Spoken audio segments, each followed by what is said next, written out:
Springs Resort. We stopped here just for the night. This morning we're going to Beckley to the coal mine museum and show Shirley what it's like to maybe be a coal miner. Here's the room. It's got a little living area.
Underground.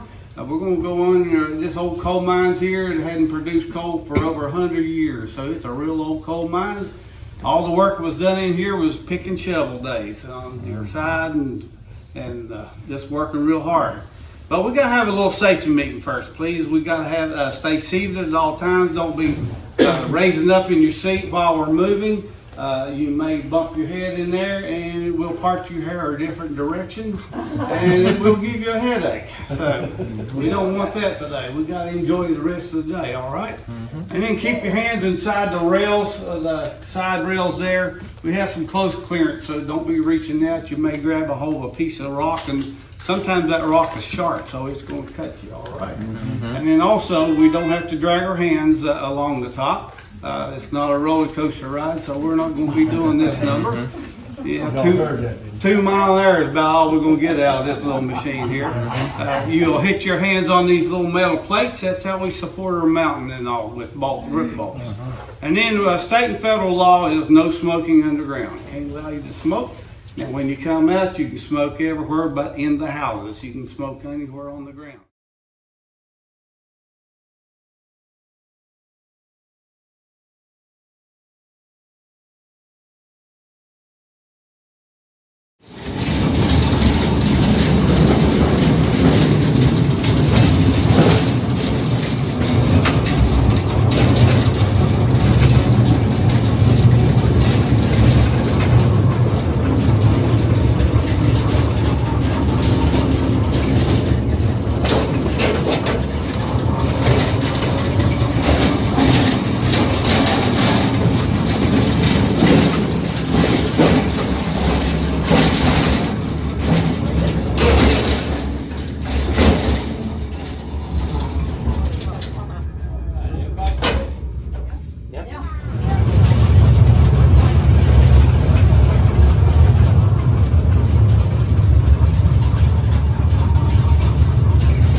I'm always a bumping my head on something.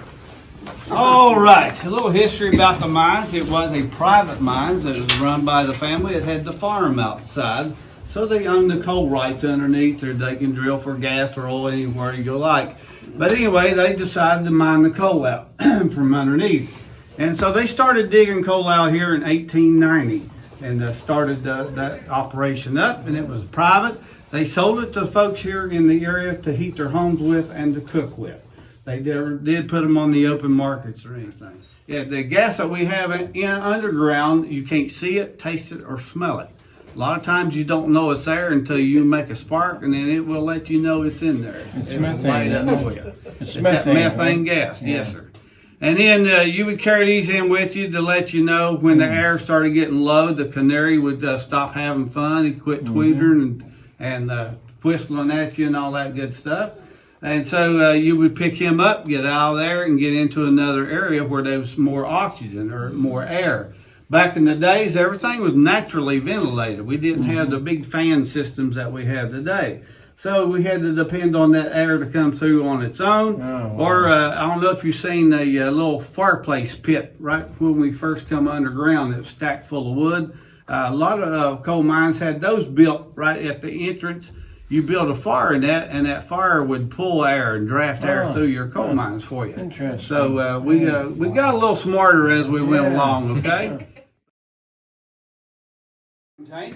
and you got water in the top tank. And when you mix those together, it makes a gas called a settling gas that you cut metal with in a cutting torch. So we're going to drop that in there and get that smoke coming out.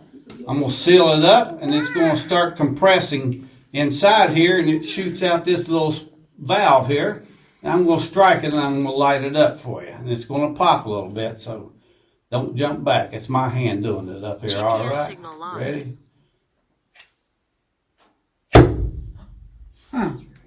You would light that up. Same type of little hook here on the back, and that's what you use on your hat. You go to work with that. And you can imagine if you have methane in there, it's going to find it for you, all right? That's why we try not to use open flames in our coal mines. Just take your hand and do this in front of your face and see if you can see it, all right? Everybody cover up anything that's got a light on it, so we're ready. I won't leave it off too long because we may have somebody that don't like this. I have a lot of adults that don't like this, all right? All right, ready? 1, 2, 3.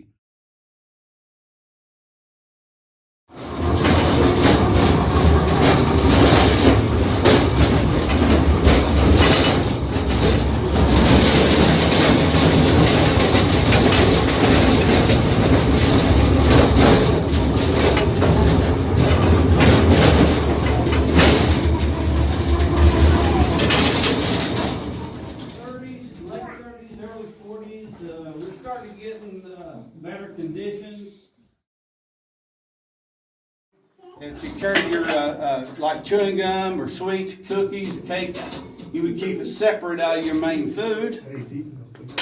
And then you carry your sandwiches or soups or whatever you carried, you would carry it in this container, and it holds quite a bit of food in there that you can eat. And then you would have this bottom here was designed to carry your water. Now it would hold about 1.5 quarts of water, and of course 1.5 quarts of water don't go very far when you're working underground, all right? You drink a lot of water. Well, you come back to your bucket and somebody has drunk your water. Well, that will upset you quite a bit. So the next day when you come in, you do something to try to deter him from getting in your bucket and drinking your water. So now you may find something like this in your bucket.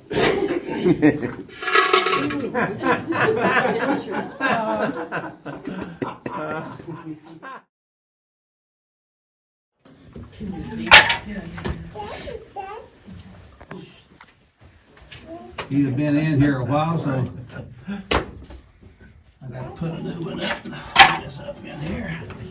Hoping that'll slide right in there. Oh, yeah. Now you see a coal miner at work. Believe it or not, we do work. Sometimes.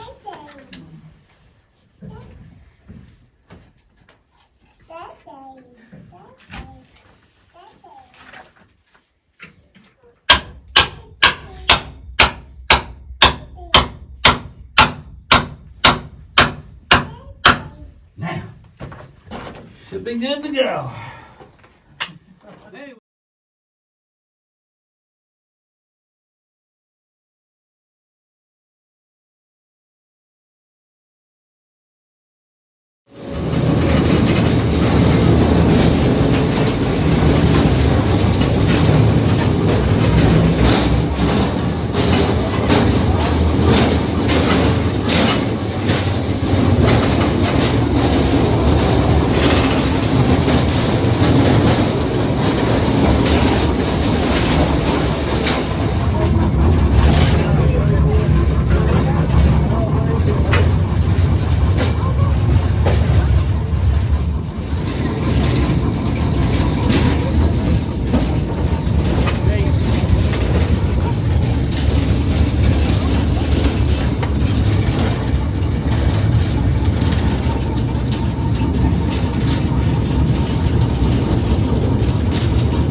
go down Huh. help clean your paper too. Yeah. Now here's your first iPad. Nice. I think we need to bring those back.